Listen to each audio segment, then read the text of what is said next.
سیاسي شنونکی وحید مجده څنګه ترور او ووژل شو؟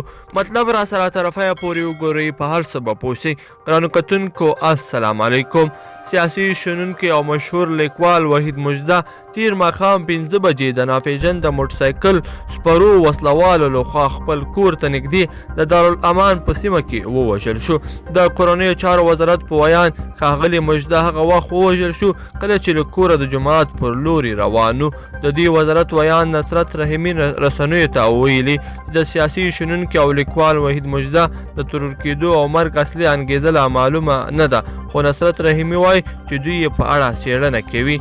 ښاغلی مجده په افغان او نړیوالو رسنیو کې د افغانستان او ځانګړي ډول د طالبانو د چارو کارپو په توګه پیژندل کېده. وحید مجده د طالبانو د واکمنۍ په وخت کې د بهرنیو چارو وزارت کارکوونکی و او له طالبانو سره په ډیرو غونډو کې ګډونوال هم پاتې شوی و. وحید مجده چې اصلي د بغلان ولایت و، خو د ژوند ډیره برخه یې په کابل کې تېره کړې وه. ښاغلی مجده له رسنیو سره ډیری وخت په هغو مسایلو کې بحث کاوه چې په طالبانو پسې به یې تړاو درلوده. د طالبانو له ډیرو نږدو ژبورو او خورا تکړه پلویانو څخه شمیرل کېده چې هر وخت به یې په حکومت سختې نیوکې کولې او په افغانستان کې د بهرنیو ځواکونو د راتګ او پاتې کېدو مخالف هم و.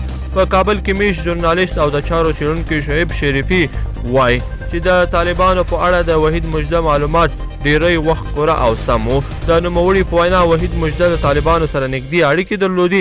ښاغلی شریفي زیاتوي چې وحید مجده له طالبانو سره ټلیفوني اړیکې هم درلودې او دا کار یې د دې په خاطر کولو چې تر څو د رسنیو پوښتنو ته ځواب ووایي چې وحید مجده هم په وار له طالبانو سره ټلیفوني اړیکې منلې او ویلي دي چې دا کار یې د خپل معلوماتو لپاره کړی دی. کله چې به د افغان سولې خبرې ګرمې شوې، وحید مجده به په رسنیو کې ډیر راښکاره کېده او داسې معلومات به یې ورکول چې تر ډیره به سم او کورول. خو په وحید مجده تر ډیره دا نیوکه کېده چې له طالبانو سره نږدې ملګرتیا او د حکومت ضد افکار لري چې ملي امنیت هم په دې څو ځله نیولی او بیرته یې خوشې کړی و. بل خوا بیا مدني فعال توریالی ځواک د وحید مجده مرموزه وژنه دردونکې بولي او وایي چې دغه ډول مرموزې وژنې د نظر خاوندانو او سیاسي شنونکو لپاره لویه ننګونه ده.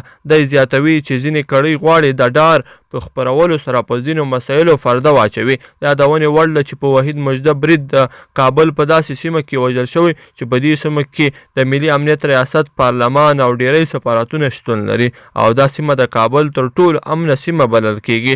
هیله دې نه وي چې په دې سیمه کې څو موده مخکې د طالبانو په یو بل خواخوږي حسن حقیار هم برید شوی و چې له امله هغه هم ټپي شوی و. ګرانو کتونکو او مینوالو په دې هیله چې دغه ویډیو مو خوښه شوې وي، که مو خوښه شوې وي در سره لایک کړئ او نورو ملګرو او دوستانو سره هم شریکه کړئ. مننه.